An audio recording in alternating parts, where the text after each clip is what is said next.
ټول ستوري د اسمان دی ژوندي دی وی ژوندي سپر لیگ پښتونخوا سپر لیگ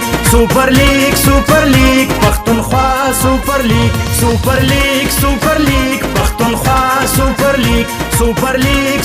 لیگ پښتونخوا سپر لیگ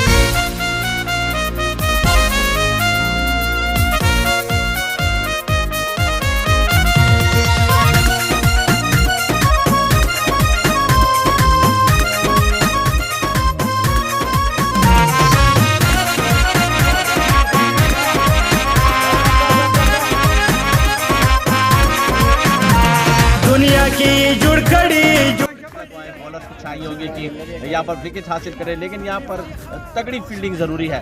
میں بار بار کہہ رہا ہوں کہ فیلڈنگ کا معیار انہیں تھوڑا سا ٹھیک کرنا ہوگا، اپنی فیلڈنگ کے اوپر عمران افتخار او شاہین پکی نمونہ دی فخر زمانہ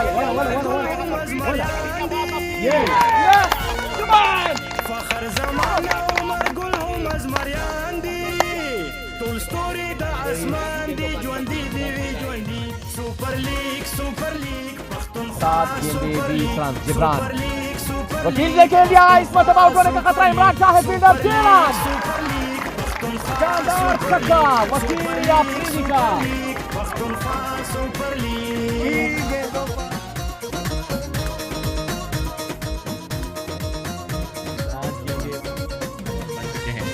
یہ امپورٹنٹ ڈیلیوری ہے. اس مرتبہ کے لیے آؤٹ ہونے کا خطرہ سلمان آفریدی کو. بہت ہی عمدہ کیچ سلمان آفریدی کا، آؤٹسٹینڈنگ کیچ. بہت ہی عمدہ کیچ کیا سلمان آفریدی نے.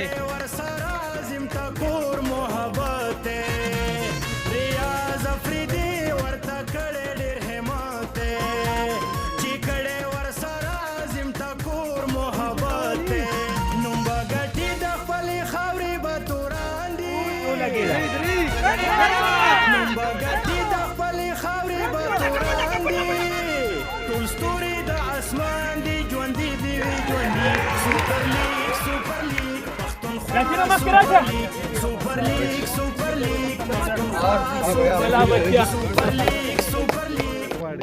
انشاءالله ښه افورټ وکړو. دواړو ټیمونو ډېر ښایسته میچ وشو، انجوای کړو، ټولو تماشګیرو ټولو دغه په خپل ټیم خو سړی هم خوشحالېږي چې وګټي. خلک وایي چې مولان کرکټ نشي کړی.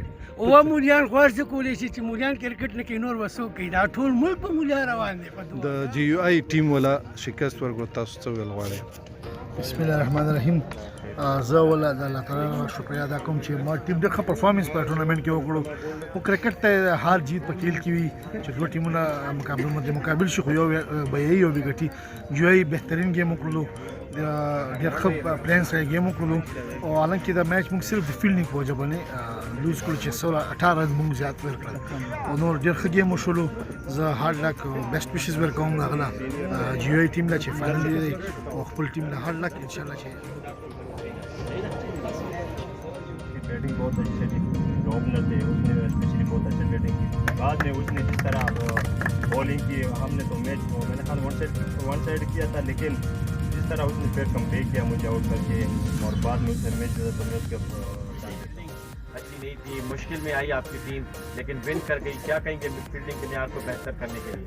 اس پہ انشاءاللہ ورک آؤٹ کریں گے تاکہ نیکسٹ میچ میں اس سے اچھا پرفارم کریں.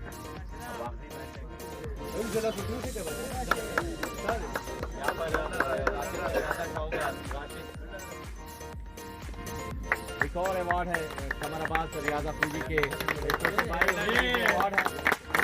ستوري د اسمان دی ژوندي دی وی ژوندي سپر لیگ پښتونخوا سپر لیگ پښتونخوا سپر لیگ